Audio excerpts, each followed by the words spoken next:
Russian military threatens action against the U.S. in Syria.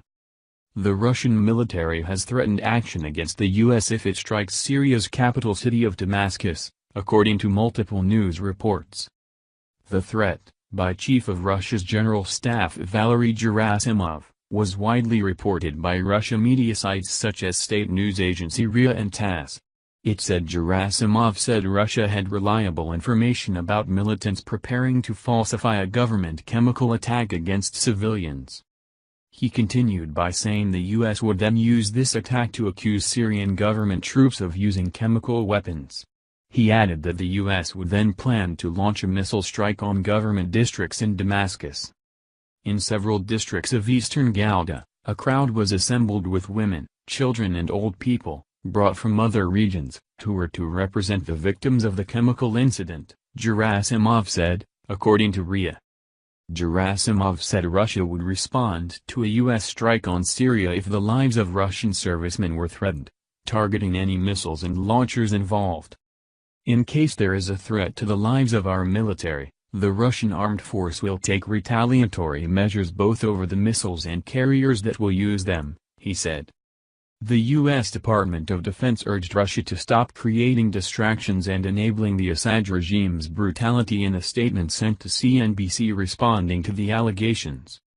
The comments come as Syrian President Bashar al-Assad's regime, which is supported by Russia, continues to carry out airstrikes over the rebel-held enclave of eastern Ghouta just outside Damascus. The United Nations Security Council had demanded a ceasefire in Syria 2 weeks ago to allow nearly 1,000 sick and wounded civilians to leave so they can seek urgent medical treatment. On Monday, the U.S. threatened to act if the UN ceasefire resolution continues to be ignored. U.S. Ambassador to the UN, Nikki Haley, said Monday that the U.S. was drafting a new ceasefire resolution with no room for evasion and warned the country was prepared to act. It is not the path we prefer, but it is a path we have demonstrated we will take, and we are prepared to take again, Haley told the UN Security Council on Monday. When the international community consistently fails to act, there are times when states are compelled to take their own action, she added.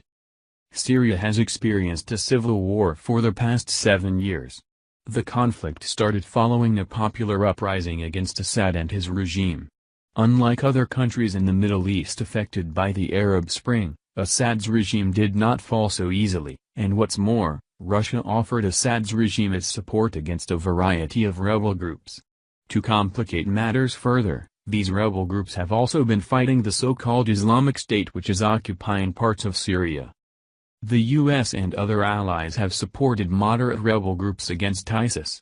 But the war is also seen as a battle for influence between Russia and the West in the Middle East. As ISIS influence has waned and rebel-held locations reclaimed, Assad has regained the upper hand in Syria. Russian Foreign Minister Sergei Lavrov said Tuesday that establishing more de-escalation zones in Syria was not a priority for now, Reuters reported. He told reporters that it was important to prevent violation of ceasefire agreements in eastern Ghouta, a situation which he planned to discuss with Turkish Foreign Minister Mevlut Cavusoglu who is on a visit to Moscow.